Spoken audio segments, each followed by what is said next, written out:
how to clear recent searches on Instagram. Hello everyone, I am Bishaka and welcome to our channel. Now let's get right into the tutorial. Firstly, go ahead and open the Instagram application on your device and make sure you are signed in. Now, tap on your profile icon on the bottom right of your screen and then tap on the three lines on the top right of your screen.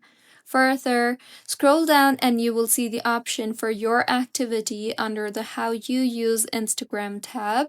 Tap on that and then scroll down again and you will see the option for recent searches.